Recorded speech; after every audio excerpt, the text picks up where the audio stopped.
नमस्कार, मैं हूं प्रदीप और आप देख रहे हैं थिंक 360। राजस्थान में राजनीतिक उड़ानें लगातार नए क्षितिज तलाश रही हैं। इन उड़ानों के बीच सचिन पायलट को स्टार प्रचारकों की बड़ी सूची यानी कि कर्नाटक चुनाव से दूर रखा गया। देर रात पंजाब के एक सांसद पद के लिए उपचुनाव के लिए जारी हुई सूची में उनका नाम हल्के स्टार प्रचारकों में डाल करके इतिश्री करने की कोशिश की गई है। लेकिन राजस्थान को लेकर क्या पायलट मन बना चुके हैं नया कुछ करने का, अलग कुछ करने का? आज बात करेंगे राजस्थान के इसी तरह के खास मुद्दों की जिसमें राजस्थान में आरपीएससी में चल रहे घोटाले हैं, हनुमान बेनीवाल का सचिन पायलट के लिए आमंत्रण है और भी बहुत सारे मुद्दे हैं जिन पर बात करने के लिए हमारे साथ हैं वरिष्ठ पत्रकार शिवपाल सत्तावत जी। सर, बहुत बहुत स्वागत आपका। सर, कैसे देखते हैं सचिन पायलट का ये जो स्टार प्रचारक वाली सूची है? कांग्रेस ये मान रही थी कि वो एक असेट है, क्या पायलट अब असेट नहीं रहे? देखिए, पायलट समर्थक हों चाहे कांग्रेस के लोग हों, उनको ये लगता था कि कर्नाटक के चुनाव में उनको एंगेज किया जाएगा। हालांकि पायलट के समर्थक अब ये भी मान रहे हैं कि कर्नाटक चुनाव से उनको दूर करके एक तरह से पायलट को जिस तरह से बांधे रखने की कोशिश कर रही थी कांग्रेस, उससे मुक्त कर दिया है। यानी अब पायलट अपने हिसाब से आगे की रणनीति बना सकेंगे। जो हम लगातार बात कर रहे हैं कि पायलट अब तीसरा मोर्चा या तीसरे फ्रंट की तरफ जा सकते हैं, उसकी संभावनाएं अब और ज्यादा बढ़ गई। हालांकि कांग्रेस में एक धड़ा ऐसा भी है जो चाहता है कि जो बुजुर्ग पीढ़ी है, खासतौर पर गहलोत को जो सपोर्ट कर रही है या गहलोत की मजबूती को लेकर के जिसको लग रहा है, उनको लगता है कि अगर पायलट ने दूसरा रास्ता ले लिया या पायलट को इस तरह से दरकिनार किया गया तो गहलोत और ज्यादा मजबूत होंगे। खासतौर पर उनको यह भी लगता है कि 25 सितंबर की घटना के बाद में जिस तरह से 3 लोगों के खिलाफ कार्रवाई होनी थी और नहीं हुई, उससे भी गहलोत का कद बढ़ा, गहलोत की हैसियत बढ़ती चली गई और अब पायलट को दरकिनार किया जाता है तो गहलोत कांग्रेस में हाईकमान के पहले से काबू में नहीं आ रहे और भी काबू में नहीं आएंगे। इसीलिए शायद जालंधर की जो सूची आई थी स्टार प्रचारकों की, उसमें उसको शामिल किया गया। पायलट की अगर आप एसेट के तौर पर देखें कांग्रेस के, तो जितने भी दक्षिणी राज्य हैं उनमें जब भी चुनाव होता है, दक्षिणी राज्य नहीं पूरे देश में, तो पायलट को खासतौर पर बुलाया जाता है। वो अपील करते हैं, लैंग्वेज पर उनकी कमांड है और उसी लिहाज से उनको बुलाया जाता है। लेकिन कर्नाटक से उनको दूर करना ये स्पष्ट करता है कि अब कांग्रेस ने भी अपना मन बना लिया है कि पायलट चाहें तो अपना रास्ता पकड़ सकते हैं और पायलट के बिना कांग्रेस ने चुनाव लड़ने की तैयारी शुरू कर दी है। ये एक संदेश और संकेत साफ तौर पर है। अगर ग्राउंड लेवल पर देखें तो भीड़ के लिहाज से पायलट बहुत मजबूत नजर आ रहे हैं और गहलोत वॉर रूम के हिसाब से देखें तो गहलोत ने अपने आप को पूरी तरह से तैयार कर लिया है और अब देखना होगा कि किसका जो जहाज है वो लैंड करता है और किसका टेक ऑफ करता है। सर, रंधावा ने जो पार्टी की बैठक हुई बिरला ऑडिटोरियम में, उसमें कड़े शब्दों में कहा है कि मैं जो कह रहा हूं वही आला कमान कह रहा है। इसी बीच डोटासरा का बयान है कि धुआं निकाल देंगे। पायलट ने खेतड़ी की सभा में जो शब्द कहे वही उन्होंने दोहराए, लेकिन निगाहें कहीं निशाना कहीं जैसा लगा कि बीजेपी का नाम लेके वो पायलट को डोटासरा मैसेज देना चाह रहे हैं। तो इसको कैसे देखते हैं? क्या अब पार्टी में जो संगठन बनेंगे उसमें सिरे से किनारे किए जाएंगे पायलट के समर्थक रहे लोग, भले वे कांग्रेस के साथ रहें या ना रहें? देखिए, एक जानकारी आई है, आज सुबह ही मेरी बातचीत हो रही थी पूर्वी राजस्थान के कुछ कार्यकर्ताओं से, कांग्रेस के समर्थकों से। उसमें एक जानकारी आई कि पायलट के एक समर्थक विधायक हैं जो कभी उनका पूरा सर राजकाज देखा। आपको काटना चाहूंगा, एक इनपुट ये भी आया पहले कि राजस्थान में कुछ दिनों पहले पुलिस की एक वो थी, उसमें अशोक गहलोत का बयान था कि अपराधी सरेंडर कर दें वरना नेस्तानबूद कर देंगे। तो ऐसा राजनीतिक एंगल से उसे देखा जा रहा है कि गहलोत ये मैसेज देना चाह रहे हैं कि जो भी पायलट गुट में है वो सरेंडर कर दें, अन्यथा राजनीतिक भविष्य यहां नहीं है, नेस्तनाबूद कर देंगे वो अपराधी। और उनके समर्थकों को मुझे लगता है कि एक नजरिए से देखा जाना ठीक नहीं है। गहलोत का जो बयान था वो उस वक्त था जब वहां पर एनकाउंटर हुआ उत्तर प्रदेश में और योगी का जिस तरह से कद बढ़ता दिख रहा था, तो उससे लग रहा था कि जो सॉफ्ट वो दिखते हैं या लॉ एंड ऑर्डर की जो सिचुएशन है उसको लेकर के उन्होंने वो बयान देने की कोशिश की। हालांकि सीधे तौर पर उन्होंने ये नहीं कहा कि मिट्टी में मिला देंगे जो योगी ने कहा जी। उन्होंने एक नया शब्द इस्तेमाल किया, नेस्तनाबूद करने का। ये वैसा ही शब्द है जो सॉफ्ट हिंदुत्व की बात करते हैं। जी। कट्टर हिंदुत्व की बात बीजेपी करती है और कांग्रेस भी सॉफ्ट हिंदुत्व की बात पायलट करती है। गुट के लोगों में चर्चा का विषय है कि ये सीधा सा इशारा है पायलट गुट में, जैसे आप पूर्वी राजस्थान के एक नेता की अब बात कर उनको रहे लगता थे। है कि हो सकता है, लेकिन वहां पर एक ऐसे व्यक्ति को बुला करके जिसने पिछली बार बड़े वोट लिए, कांग्रेस के उम्मीदवार वो नहीं थे, उनको बुला करके बाकायदा ये कहा जा रहा है कि पार्टी के महासचिव ने ये बात कही, जो प्रभारी महासचिव राजस्थान के रंधावा, उन्होंने कहा कि पायलट के समर्थक किसी भी सूरत में नहीं जीतने चाहिए और उसको लेकर के आप तैयारी कीजिए। यानी स्पष्ट तौर पर रंधावा भी उसमें पार्टी बन गए, या रंधावा ने भी ये मान लिया है कि पायलट अब अपना रास्ता दूसरा लेंगे और उसमें हो सकता है कि पायलट के समर्थक जो विधायक हैं उनके साथ चले जाएं। पूर्वी राजस्थान की जब बात आई तो एक बात और याद आई कि ज्यादातर विधायकों को 1-to-1 जो बैठक चल रही है, फीडबैक लिया जा रहा है, उसमें उनको डाउन साइज करने की कोशिश हो रही है। उनको ये बताया जा रहा है कि सर्वे में आपकी रिपोर्ट ठीक नहीं है, आप ठीक करिए, घर घर जाइए, है ना, घर घर हो लीजिए। यानी एक मैसेज तीनों की तरफ से ये दिया जाता है, कभी मुख्यमंत्री देते हैं, कभी पार्टी अध्यक्ष देते हैं, कभी प्रभारी महासचिव देते हैं कि आपकी स्थिति कमजोर है, आपकी टिकट काटी जा सकती है। यानी वो सरेंडर करते हैं, वो अपने आप को पूरी तरह से नतमस्तक हो जाए कि साहब टिकट मत काटिए मेरी। तो इस तरह के संदेश दिए जा रहे हैं। लेकिन एक विधायक को जब ये कहा गया है कि आपकी क्या स्थिति है, उन्होंने कहा मेरी स्थिति से मुझे कोई ज्यादा वो नहीं है, मतलब क्योंकि मैंने फैसला कर लिया है कि मैं चुनाव नहीं लड़ूंगा। तो चुनाव नहीं लड़ने की बात के बाद में तीनों की तरफ से जो रिएक्शन था वो देखने वाला था कि आपकी स्थिति तो बहुत मजबूत है, आप ऐसा क्यों फैसला कर रहे हैं। उन्होंने कहा फैसला मैंने किया है कि मैं चुनाव नहीं लड़ूंगा, मैं पार्टी की सेवा करूंगा। अब पार्टी की सेवा वो किस तरह से करेंगे उसको लेकर के चिंता अब कांग्रेस में हो गई है, क्योंकि उसके बाद जो दूसरे विधायक बुलाए गए उनसे सटी हुई सीट के, उन्होंने भी ये कह दिया कि फला सीट का एमएलए अगर चुनाव नहीं लड़ता है तो आप हमारे जिले से एक भी सीट को मत मान करके चलिए। जी। हालांकि ये उनको कहा गया है कि उनको समझाया जाएगा, ये कहा जाएगा, और ये बात उनको भी कही गई कि आपसे अलग से बात करेंगे। तो उन्होंने कहा कि अलग से बात कब करेंगे, आप 4.25 साल से मुझे लगातार ये कह रहे हैं कि हम अलग से बैठ करके बात करेंगे। 4.25 साल में कभी एहसास आपने नहीं होने दिया कि सरकार हमारी है या नहीं है, कामकाज के लिहाज से मैं कभी महसूस नहीं हुआ। विपक्ष में एमएलए थे तब तो ये तर्क होता था कि सरकार विपक्ष की इसलिए हमारे काम नहीं होते, सत्ता पक्ष में होते हुए भी अगर काम नहीं हो रहे हैं, और अब आप 4.25 साल बाद में कह रहे हैं कि अलग से बैठ करके बात करेंगे, तो मेरी कोई दिलचस्पी नहीं है, मैं पार्टी की सेवा करूंगा। और वो जो सेवा शब्द है वो इन्वाइटेड कोमा में था या सहज भाव से था, उसी को लेकर के उसी को डिकोड करने में लगी हुई है पार्टी। ये तीसरे एमएलए हैं कांग्रेस के जिन्होंने चुनाव लड़ने से इनकार किया है। इससे पहले हेमाराम चौधरी मना कर चुके पश्चिमी राजस्थान से, हाड़ौती से भरत सिंह ने स्पष्ट कर दिया, भरत सिंह आए ही नहीं, 1-to-1 जो बैठक हो रही है उसमें भरत सिंह ने अपने आप को दूर कर लिया। इसी तरह से अब पूर्वी राजस्थान से ये आप देखिए कि संकेत किस तरह के आ रहे हैं।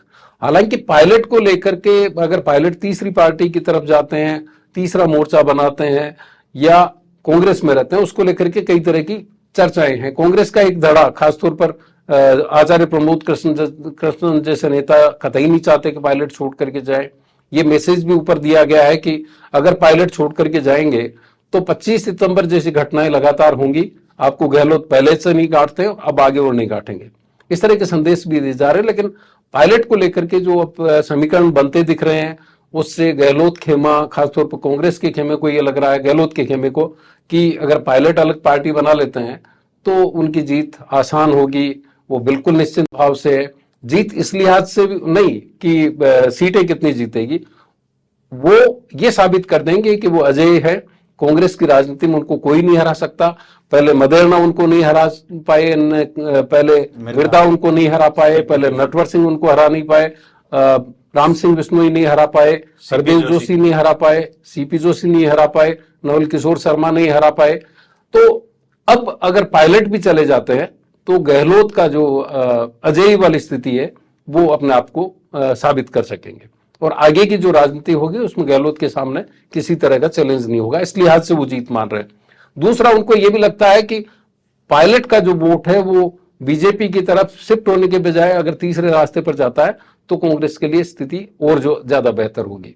उसको लेकर बीजेपी में भी बेचैनी है, कांग्रेस में बेचैनी है, और सबकी निगाहें इस पर है कि क्या वो आम आदमी पार्टी में जाएंगे। अगर आम आदमी पार्टी का रास्ता वो अख्तियार करते हैं तो फिर दोनों पार्टियों की चिंता और बढ़ जाती है, क्योंकि उससे आम आदमी पार्टी और मजबूत होती है। आप अगर गौर करेंगे प्रदीप जी तो आपको अच्छी तरह से दिखेगा कि पिछले कुछ दिनों से आम आदमी पार्टी जो लगातार यहां पर एक्टिवेट थी, उसने अपनी रफ्तार धीमी कर दी है। यानी उसे भी भरोसा है कि आने वाले वक्त में कुछ चीजें बदलने वाली है। मूव उनके पक्ष में कुछ हो सकता है। सर, एक इस पे जो बात चल रही है, राजस्थान में आईपीएल का शुरू हो गया है। कल गहलोत सरकार के एक मंत्री अवैध रूप से स्टैंड निर्माण के खिलाफ प्रदर्शन करते हैं, अशोक चांदना। सीएम की ओर से लगातार कोशिश रही है कि गुजर चेहरे के रूप में अशोक चांदना का कद बढ़ाया जाए, और बाद में वो मनाए जाते हैं और उसी स्टैंड में बैठ के मैच देखते हैं। तो कैसे देखते हैं सर इसको आप? देखिए, यही जादूगरी है जी। वैभव गहलोत मुख्यमंत्री के पुत्र हैं। मुख्यमंत्री पर कई तरह के आरोप उनको लेकर के लगते हैं। जब से वो चुनाव हारे जोधपुर का, तब से एक बेचैनी गहलोत के खेमे में रही है, गहलोत में रही है कि वो अपने बेटे को किस तरह से स्टेब्लिश करें। आरसीए के जरिए उन्होंने उनको स्टेब्लिश कर दिया। विवाद तब खड़ा हुआ जब एक स्टैंड बनाया गया। स्टैंड को लेकर एमओयू के उल्लंघन की बात आई। हालांकि जो स्पोर्ट्स काउंसिल के चेयरमैन है कृष्णा पूनिया, उनकी तरफ से कोई इतराज नहीं था। वाइस चेयरमैन सतवीर सिंह की तरफ से इतराज था, दूसरे जो पदाधिकारी उनकी तरफ से इतराज था, और उसी को मुद्दा बनाया अशोक चांदना ने। कहा यह जा रहा है कि टिकटों और पास को लेकर के कोई विवाद था, लेकिन जो जिस तरह से कंस्ट्रक्शन वहां पे हुआ वो एक अपने आप में बड़ी बात थी कि एमओयू का उल्लंघन हुआ। और बताते हैं कि खुद मुख्यमंत्री को इंटरवीन करना पड़ा मंत्री को मनाने के लिए, और एक ऐसी स्थिति तैयार करनी पड़ी कि वो उसी स्टैंड पर बैठे, ताकि एक मैसेज चला जाए कि किसी तरह की दिक्कत नहीं है। वहां पर गहलोत खुद गए, खुद मंत्री वहां पर उसी जगह मौजूद थे। तो एक तरह से स्थिति संभालने की उन्होंने कोशिश की है। और ये निश्चित रूप से अगर मुख्यमंत्री इंटरवीन नहीं करते, मुख्यमंत्री के अधिकारी इंटरवीन नहीं करते, तो कल का मैच होना थोड़ा मुश्किल होता। सर, इसमें मैं अशोक चांदना पे ही आपको फोकस करना चाहूंगा कि चांदना एक हाड़ौती इलाके में से आते हैं, यूथ फेस हैं, अच्छे खिलाड़ी हैं पोलो के। तो करियर और स्टैंड वाली बात है कि पॉलिटिकल करियर की शुरुआत में है चांदना, और वो उसी स्टैंड में जाके बैठते हैं जिस पे विवाद था। तो क्या उस स्टैंड को तोड़ा जाएगा या हटाया जाएगा, ये देखने वाली बात है कि वो करियर चुनेंगे या स्टैंड। मुझे आपका ही लिखा हुआ एक किस्सा याद आ रहा है, जिसमें आपने कहा था कि अगर स्टैंड लेते हैं तो करियर खतरे में पड़ता है जी, और करियर की चिंता करते हैं तो स्टैंड नहीं ले सकते। तो उन्होंने पहले स्टैंड को लेकर स्टैंड लिया था, लेकिन जब उनको लगा कि करियर खतरे में पड़ सकता है तो उन्होंने अपना स्टैंड बदल लिया। जी सर, आईपीएल के दौरान वैभव गहलोत की अब मार्केटिंग वापस शुरू हुई है कि वैभव गहलोत जो है उन्होंने इतना सफल मैच करवाया कि 30,000 लोग, ये वो। हालांकि आईपीएल में सभी जगह भीड़ उमड़ रही है। कल मैच में जब हम फुटेज देख रहे थे तो रंधावा भी बड़े चकाचौंध नजर आए। उन्होंने कांग्रेस की तमाम सभाओं के बावजूद इतने हजारों की भीड़ पहली बार किसी निजी मतलब किसी प्राइवेट इवेंट में देखी। कांग्रेस की सभाओं में भीड़ नहीं आ रही है तमाम कोशिशों के बावजूद। इसमें मोदी मोदी के नारे लग गए। अशोक गहलोत बैठे हैं, खुले में बिठाए गए। ऐसी जानकारी भी मिली कि वो खुले में बिठाए जाने से नाराज भी थे। तो कांग्रेस की सभाओं में भीड़ नहीं आ रही, ये कहना थोड़ा मुझे लगता है कि उसको लेकर के सोचने की बात है। पायलट भी कांग्रेस के नेता है फिलहाल, पायलट की सभाओं में बड़ी भीड़ आ रही है जी। वो एक जगह से दूसरी जगह जाते हैं, भीड़ उनके साथ होती है। तो गहलोत खेमे में भीड़ नहीं आ रही है जी, इसलिए उनको अब वॉर रूम की मदद लेनी पड़ रही है। वॉर रूम में 1 to 1 बुला करके बात करनी पड़ रही है। और अब ये जो योजनाएं हैं, महंगाई राहत कैंप है, उनके जरिए अब कोशिश होगी कि लोगों को लाया जाए जी। और उसमें भी एक शर्त लगा दी गई कि अगर 500 रुपए का आपको सिलेंडर चाहिए तो आपको महंगाई राहत कैंप में आना पड़ेगा, यानी सशर्त है, ताकि कम से कम भीड़ आए। ये वैसा ही मामला है जैसे कोई इवेंट होता है किसी स्कूल में और बच्चों को पाबंद किया जाता है कि आप अपने साथ में 5 परिवार के 5 लोगों को लेकर के आएंगे ताकि हॉल भर सके जी। तो उसी तरह का मामला है।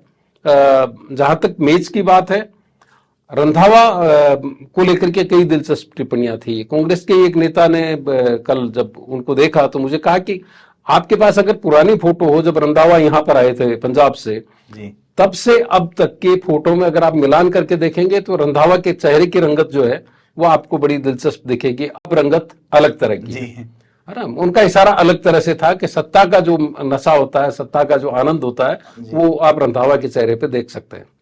बहरहाल रंधावा के चेहरे पर जो रंगत रही होगी हो सकता है उस भीड़ की वजह से रही हो, लेकिन उनको लग रहा था कि जो सरकार जो उनका ख्याल कर रही है वो उनकी रंगत बदल रहा है। सर, साइंस ये कहती है कि लिक्विड जब शरीर में अच्छा जाता है, जी जैसे फूड, आप लिक्विड फूड ज्यादा लेते हैं तो चेहरे पे चमक बढ़ती है। फोटो वाले में तो वो अच्छा कुछ जा रहा है या पहुंच रहा है, जैसे डिजाइन्ड बॉक्स की बात आई, एक वीडियो भी वायरल हुआ। तो ये तमाम चीजें की, और सर्वे जो कंपनी पहले कर रही थी उसने नेगेटिव दिया तो हटा दी गई, बाद में चेंज किया गया।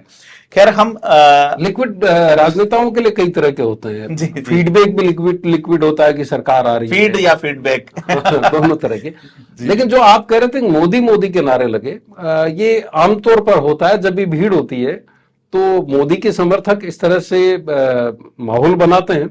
और गहलोत के साथ तो पहली बार नहीं हो रहा है। गहलोत मुख्यमंत्री के तौर पर रामदेव आ जाते हैं तो वहां भी उनको उसी तरह के नारों का सामना करना पड़ता है, यहां भी उनको इसी तरह के नारों का सामना करना पड़ा। तो कहीं न कहीं जो एक स्ट्रेटेजी होती है, स्ट्रेटेजिकली जो बीजेपी के कार्यकर्ता हैं या मोदी के समर्थक हैं या मोदी के चहेते हैं जो मोदी को पसंद करते हैं, वो इस तरह के मौके को कभी भी दूर नहीं जाने देते। और जो वॉर रूम में बैठ करके जो रणनीति बनाते हैं वो कहीं न कहीं इस मामले में चूक जाते हैं। सर, ये कल के मैच में कुछ और भी दृश्य नजर आए।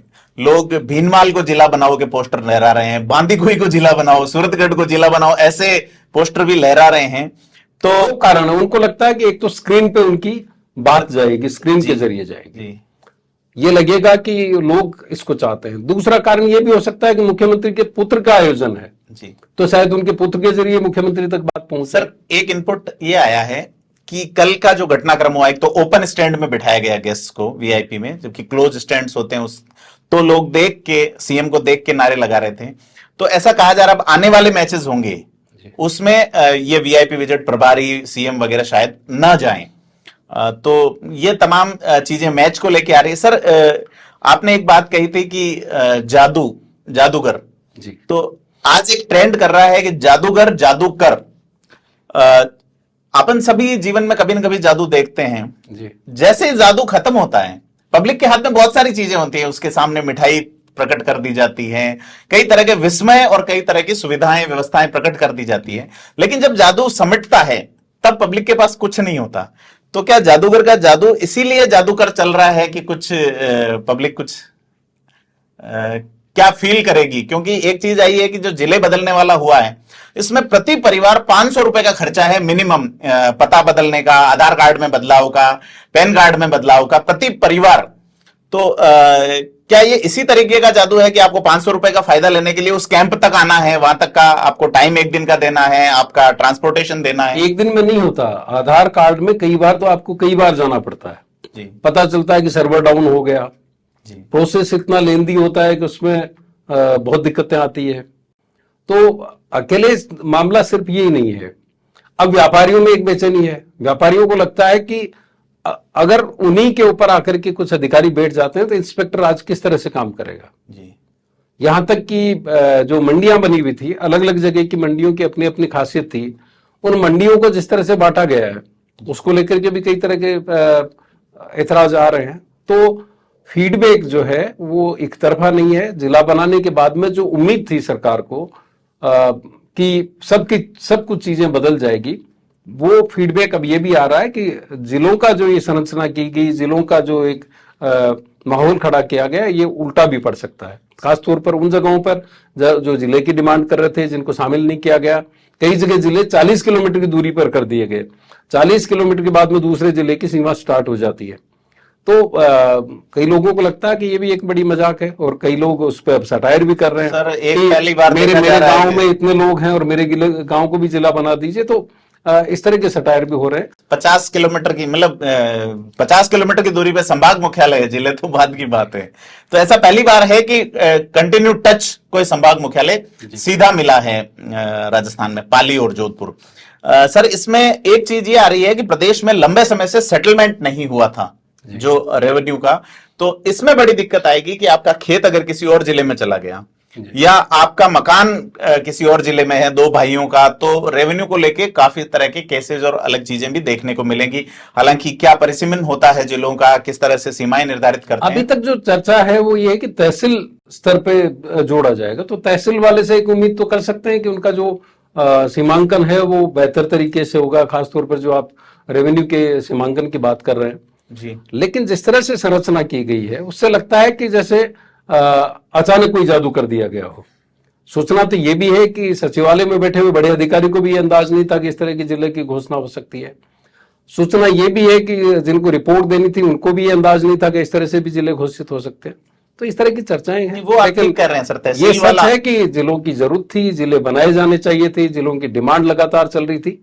अब कहीं जिलों को लेकर के खुश भी हो सकते हैं, कई जगह लोग नाराज भी हो सकते हैं, लेकिन इसमें सबसे दिलचस्प जो चीज है वो ये है कि जिलों की घोषणा से पहले जो जमीनों की खरीद फरोख्त हुई जी, वो अपने आप में देखने वाली बात है कि घोषणा से पहले लोगों को कैसे पता चला कि कई जगह हजारों बीघा जमीन एक साथ उनके लोगों ने दबाव बना करके या अपने तरीके से जमीनों का एक लैंड बैंक बनाया ताकि वहां पे रिको की योजना आए या कोई भी योजनाएं आए तो उनकी कीमत अच्छे से बांटी जा सके। सर जी इसमें जो घोषणा हुई है जिलों वाली, जिले में तो लोग पहले से रह ही रहे थे, किसी न किसी उनकी डिमांड थी जिला मुख्यालय यह बनाया जाए।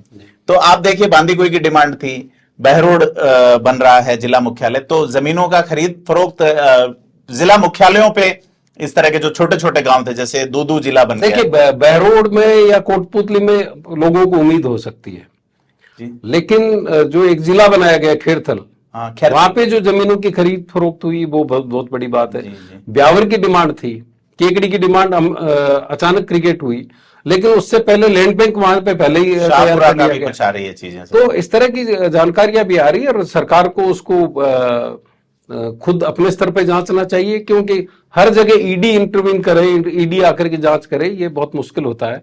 और जब ईडी जांच करती है तो फिर सवाल कई दूसरे तरह के खड़े होते हैं। ये भी मुझे लगता है कि सरकार को देखने की जरूरत है कि क्या चीजें लीक हुई, किस तरह से ये सूचनाएं भूमाफिया तक पहुंची या राजनीतिक संरक्षण में जो भूमाफिया पनप रहा है उस तक पहुंची। सर आरपीएससी वाला मुद्दा चल रहा है राजस्थान में। आरपीएससी के जो एक सदस्य गिरफ्तार किए गए हैं, उनके पुत्र को आज अरेस्ट किया गया, भांजा पकड़ा गया, पूरा परिवार ही पेपर लीक में इन्वॉल्व है। एक खबर एक मीडिया चैनल चला रहा है कि अशोक गहलोत की यह स्ट्रेटजी थी कि संजय श्रोत्रिय की as a chairman of RPSC किया जाए, और उन्होंने इस नेक्सस को तोड़ा है वहां जाके। तो क्या लगता है उसको आप कितना गंभीरता से लेंगे, आप भी जानते हैं चैनल को, और खास तौर पर जब हो ये मची हो कि किस तरह से आपको हर चीज को तारीफ में बदलना, तो इस तरह की खबरें आती रहती है। मुझे लगता है कि संजय श्रोत्रिय के जाने के बाद वो एक अच्छे आईपीएस अधिकारी रहे, विजिलेंस में रहे, मुख्यमंत्री की विजिलेंस टीम में रहे, उनकी छवि भी अच्छी रही है। तो उनके पहुंचने के बाद ये बंद हो जाना चाहिए था। उनके पहुंचने के बाद में बंद नहीं हो रहा, इसका मतलब कहीं कहीं उनकी कमजोरी रही है। मैं ये तो नहीं कहूंगा कि वो शामिल रहे, लेकिन उनकी कमजोरी सामने आई इससे। अब चूंकि ये डिमांड हो रही है कि अध्यक्ष को भी बदला जाए, अध्यक्ष के खिलाफ भी कार्रवाई हो, अध्यक्ष भी इस्तीफा दे, तब एक तरह से उनके फेवर में ये इस तरह का प्रोपेगेंडा या उनके फेवर में एक चीज खड़ी की जा रही है। सवाल ये है कि जब अब कटारा पकड़े गए, कटारा के पकड़े जाने के बाद में अब ये सच भी सामने आना चाहिए कि राजनेताओं के घर में 80-80 नंबर इंटरव्यू में देने के पीछे की कहानी क्या थी जी। एक समान नंबर उनके कैसे आ गए, यहां तक कि जो पेपर दिए उन्होंने उनमें भी एक समान नंबर आए। ऐसा तो मुश्किल से होता है। या तो 80 नंबर भी हो सकते हैं, 82 भी हो सकते हैं, 85 भी हो सकते हैं, 87 भी हो सकते हैं, या 76 भी हो सकते हैं। 80-80 नंबर आने के पीछे की कहानी क्या थी वो भी कटारा से उगलवाना चाहिए, और कटारा हो सकता है इसको लेकर के कई राज उगल दें। तो आरपीएससी में भी अब बड़े स्तर पे जांच की जानी चाहिए, और अगर इस बहाने से कोई सफाई हो जाए तो अच्छी बात है। उसमें अगर संजय श्रोत्रिय कोई रोल प्ले कर सके तो भी अच्छी बात है, उनकी एक अच्छी इमेज रही है, वो विजिलेंस में रहे। उसमें ये कहा जा रहा है कि गहलोत ये चाह रहे थे कि आरपीएससी में जो गंदगी हो गई उसे साफ किया जाए। कटारा का जो चयन 2020 में होता है सर, और मेरे को ये समझ में नहीं आ रहा है गंदगी फैलाई फिर किसने थी। खटारा का चयन भी इन्होंने नहीं किया, और खटारा का चयन उस वक्त किया जब वहां पे आंदोलन चल रहे थे। हाँ, उसको न्यूट्रलाइज करने के लिए ये राजनीतिक तौर पर होता भी है। सूचना तो पहले भी ये रही है और लगातार रही है कि आरपीएससी के एक मेंबर तो ऐसे भी बताए जा रहे हैं जो 10th पास भी नहीं है जी। अगर आप इस तरह के एक तरफ तो आप एजुकेशन को लेकर के सत्ता में बैठे लोगों पर सवाल खड़े करते हैं, और दूसरी तरफ जो सिलेक्शन होते हैं उनकी शैक्षणिक योग्यता पर सवाल खड़े होते हैं और उसकी जांच भी नहीं करते हैं। ये भी अपने आप में गौर करने वाली बात है कि आप कितना सीरियसली इसको ले रहे हैं। तो सर, राजस्थान में हनुमान बेनीवाल भी शांत है, जैसे केजरीवाल का जो उफान था वो भी शांत है। हनुमान बेनीवाल ने कहा है कि सचिन पायलट मेरी ओर आते हैं तो मैं उनका स्वागत करूंगा। मैंने मानेसर जाते वक्त जाने पर उनका समर्थन किया था कि वो अगर मुद्दों को लेकर गंभीर है तो। क्या लगता है तीसरा मोर्चा? बेनीवाल की पोजीशन जो है वो विन विन वाली है। उनके पास में अब सारे विकल्प खुले हैं। उनको लगता है कि पायलट उनके साथ आते हैं तो तीसरे मोर्चे की को मजबूत किया जा सकता है। लेकिन आप अगर देखेंगे तो 93 के बाद में, 93 को आप जनता दल के गठन के बाद से लगातार देखेंगे तो जनता दल के जमाने में तो कांग्रेस तीसरे नंबर पर थी। 50 सीटें कांग्रेस की। नंबर 1 पे बीजेपी थी, दूसरे पे जनता दल थी और तीसरे पे कांग्रेस थी। तो अभी भी जो निर्दलियों की संख्या है या दूसरे दलों की संख्या है वो बड़ी संख्या है। इससे ये स्पष्ट होता है कि लोग अब तीसरे विकल्प की तरफ देख रहे हैं। उस विकल्प को बनाने की कोशिश हनुमान बेनीवाल भी कर रहे हैं और उनको लगता है कि अगर सचिन पायलट जैसे नेता आते हैं तो ये और आसान हो जाएगा। हालांकि राजनीति में जो दिखता है वो होता नहीं है और इसीलिए शायद पायलट अब फूंक फूंक करके कदम रख रहे हैं, क्योंकि उनके पुराने अनुभव जो हैं वो कहीं न कहीं उनको छाछ भी फूंक करके पीने की सलाह दे रहे हैं। जाट एक बड़ा वोट बैंक है। आपने 90 के चुनाव का जिक्र किया जब कांग्रेस तीसरे नंबर पर सरक गई थी। 55 सीटें जनता दल ले गया था, 50 कांग्रेस के पास थी और बाकी अदर्स बीजेपी ने सरकार बनाई थी। उस समय जनता दल के जो लीडर थे वो अपने जमाने के बड़े जाट नेता जो आजकल उपराष्ट्रपति हैं भारत के, जगदीप धनखड़ थे यहां से। हालांकि उन्होंने विधानसभा का चुनाव नहीं लड़ा था, वो उस समय लोकसभा में सांसद थे। 1989 में झुंझुनू से वो जनता दल में नेतृत्व वो कर रहे थे राजस्थान से। तो हनुमान बेनीवाल के पास भी एक बड़ा वोट बैंक है, जाट वोट बैंक। तो क्या तीसरा मोर्चा काफी प्रभावी हो सकता है इस चुनाव में?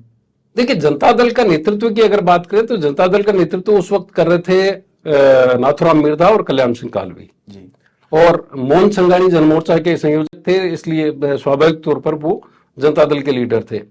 पहली बार जगदीप धनखड़ ने राजनीतिक जीवन में प्रवेश किया और वो पहली बार में चुनाव जीते और केंद्र सरकार में मंत्री बने और उन्होंने अपनी उपयोगिता साबित करके जो ताऊ है देवीलाल, उनके वो सबसे करीबी बने जी, और वहां से उन्होंने राजनीतिक सफर शुरू किया और अब वो उपराष्ट्रपति तक पहुंचे हैं। तो नाथुराम मिर्धा का जो कद था उस कद को बेनीवाल छू पाएंगे ये मुझे नहीं लगता है, क्योंकि नाथुराम मिर्धा की अपनी एक शैली थी राजनीतिक। उस समय ज्यादा विकल्प भी नहीं थे लोगों के पास। और नाथुराम मिर्धा जो है, रामनिवास मिर्धा भी उस वक्त एक बड़े नेता थे, परशुराम मदेरणा बड़े नेता थे, और नाथुराम मिर्धा ने तो बाकायदा चैलेंज करके परशुराम मदेरणा को उनके इलाके में चुनाव हरा दिया था। भोपालगढ़ में नारायणराव बेड़ा उनके उम्मीदवार बने जनता दल के और वो चुनाव हार गए। तो उससे उन्होंने अपना कद साबित किया था। बेनीवाल को भी बड़ी दूरी तय करनी है। उनकी लोक शैली वही है जो नाथुराम मिर्धा की होती थी। उसी अंदाज में वो अपील करते हैं, उसी अंदाज में वो एक कास्ट को टारगेट करते हैं जरूरत पड़ने पर, ताकि वोट बने। एक जमाने में नाथुराम मिर्धा भी इसी तरह से करते थे। तो उनका जो लाइन ऑफ एक्शन है वो उसी रास्ते पर है और वो पूरे राजस्थान में जिस तरह से दौरे कर रहे हैं, निश्चित रूप से उनकी कोशिश होगी कि वो अपने प्रभाव को बढ़ा सकें। जहां तक वोट बैंक की बात है, यहाँ के वोट बैंक को देखेंगे तो आप अलग अलग हिस्सों में अलग अलग जाति के प्रभाव है और वहां पर उन जातियों की जो नेता है उनका अपना प्रभाव क्षेत्र है, उसमें वो कितना अपील कर पाते हैं वो देखने वाली बात होगी। इसलिए उनको लगता है कि पायलट अगर आ जाते हैं तो ये बड़ी जीत होगी, एक थर्ड फ्रंट और ज्यादा मजबूत हो सकता है। सर, आखिरी सवाल मेरा, गहलोत सरकार के कैबिनेट मंत्री जिन पे 25 सितंबर वाली कार्रवाई भी पेंडिंग है, एक एफआईआर दर्ज हुई है, एक व्यक्ति सुसाइड नोट लिखकर मौत का शिकार हो गया, उसका परिवार बिलख रहा है। किरोड़ी मीणा से उनको उम्मीद जगी, किरोड़ी मीणा खराब स्वास्थ्य के बावजूद यहाँ आते हैं। अभी तक किसी तरह की बड़ी कार्रवाई सरकार के एंड पे नजर नहीं आ रही। आप देखेंगे कि इसी तरह का एक केस संभवतः शास्त्री नगर थाने में या शास्त्री नगर इलाके में हुआ, उसमें इसी तरह का डाइंग डिक्लेरेशन जी, लेटर या वीडियो आता है तो एक एडिशनल एसपी रिटायर्ड को गिरफ्तार किया जाता है। डाइंग डिक्लेरेशन हो, वीडियो हो, डेथ हो, मतलब सुसाइड नोट हो, Evidence is उसके nothing. बावजूद मंत्री को गिरफ्तार नहीं किया जाए या मंत्री के खिलाफ कोई मतलब सरकार की उनके ऊपर बड़ी कृपा है। वो इससे भी साबित हुई कि जब 3 लोगों को नोटिस देने की बात थी, उनके खिलाफ कार्रवाई की बात थी, तब भी वो उनको बचा लिया गया। कल एक मंत्री जो बड़ा किस्सा बता रहे थे, कुछ पत्रकारों को एक सपने की बात बता रहे थे। उन्होंने कहा कि रात को मुझे एक सपना आया और सपने में भगवान ने आकर के मुझे ये कहा कि तुम वरदान मांगो, मैं तुम्हें एक वरदान, अगर तुम एक वरदान मांगते हो तो मैं दूंगा। तो उन्होंने कहा मुझे अगले जन्म में महेश जोशी बनाना। भगवान ने कहा कि महेश जोशी क्यों? तो उन्होंने कहा महेश जोशी के सारे गुनाह माफ होते हैं, उनके बारे में सत्ता पक्ष कुछ नहीं करता, विपक्ष भी ज्यादा कुछ नहीं बोलता। तो ऐसा कोई व्यक्तित्व अगर मेरा आप गढ़ दें तो अगला जीवन मेरा आसान होगा। वो जो मंत्री हैं उनके किस्से सुन करके पत्रकार भी ठहाके लगाने लगे, लेकिन वो इस बात से भी सहमत थे कि निश्चित रूप से महेश जोशी बहुत मजबूत नेता हैं जिनको सत्ता ही नहीं विपक्ष का भी संरक्षण आमतौर पर मिल जाता है। तो ये था आज का खास कार्यक्रम धारा प्रवाह। हमारे साथ श्रीपाल सत्ताव जी थे। सर बहुत बहुत धन्यवाद। राजस्थान के खास राजनीतिक पहलुओं और खबरों से रूबरू होने के लिए सब्सक्राइब करें थिंक 360 को और नोटिफिकेशन बेल आइकन भी प्रेस करें। धन्यवाद।